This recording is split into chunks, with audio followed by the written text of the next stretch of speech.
Bonjour à tous, allez au boulot, et oui, ce lundi c'est le début de la semaine, moi je préfère le vendredi, hein, vous aussi. Bon, allez, on repart au petit trot, ce dimanche, j'ai sauvé l'honneur avec Garbure, il carbure.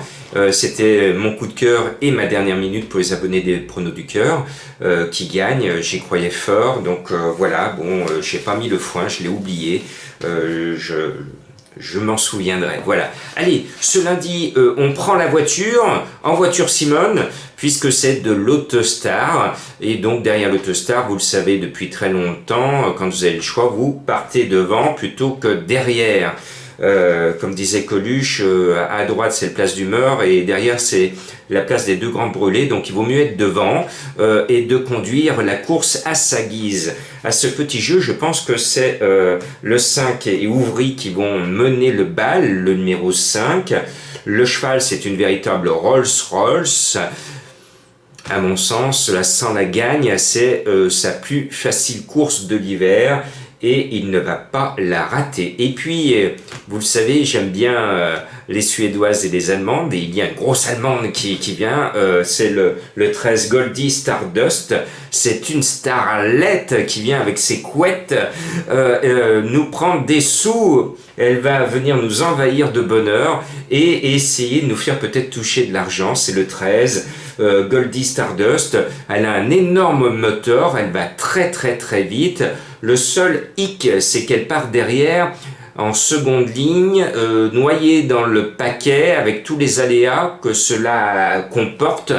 Donc ce n'est pas un coup sûr, mais cette Allemande devrait bien nous amuser. Et puis le 8 Dream Gold, bien c'est un cheval que j'aime bien, il s'élance un peu à l'extérieur, mais cette course c'est la sienne, à lui d'en profiter. Et puis Duc de Cristal est dans le même registre que Dream Gold. Ce numéro 3, Duc de Cristal, c'est notre français. On a deux coqs qui sont capables de contester la supériorité aux envahisseurs. Et oui, je suis comme David Vincent, je les ai vus, les envahisseurs, ils portent les numéros 5 et 13.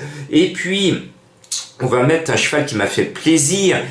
Derrière Démocrate, la dernière fois qui était mon coup de cœur à 40 contre 1, c'était Diablo de Caponnet, le numéro 12, et vu avec Démocrate, ils étaient partis de loin, ils avaient fait exploser le peloton et plus personne suivait derrière.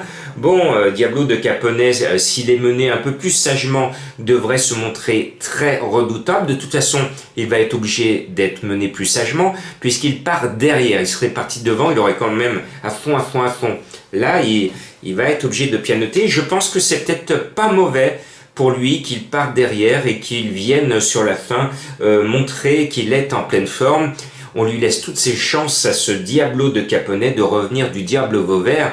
Revenir du Diable Vauvert, c'est quand on est loin à la sortie du dernier tournant et que sur la fin on refait tout le champ de course et on dit on revient du Diable Vauvert. Alors vous allez me dire, Jean-Marc, il est où votre coup de cœur qui a gagné dimanche?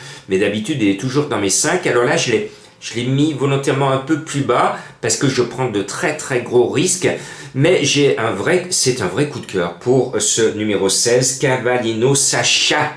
Sacha, c'est chouette, comme disait Muriel Robin dans son célèbre sketch. Elle disait aussi, je crois, Sacha, c'est chaud. Et elle disait, c'est dur à dire. Voilà, j'y suis arrivé sans bafouiller. Eh bien, pour moi, Sacha, c'est chouette. Le 16 Cavallino. Alors, vous allez me dire, je vous entends, vous parlez tellement fort que j'arrive à vous entendre de mon côté. Ouais, mais il part derrière, il a le pire des numéros, dont le pire des numéros, s'il y avait 18 partants, ce serait le 18. Moi, je le sens bien. J'ai été à la lecture des partants, il m'a appelé ce cheval, et vous savez que j'ai du flair et de l'intuition. Et l'entourage est assez confiant. C'est Mathieu Abrivard qui est dessus. Il avait aligné une série de victoires cette année. Il est bien dans sa tête. Et bien, moi, je l'aime bien.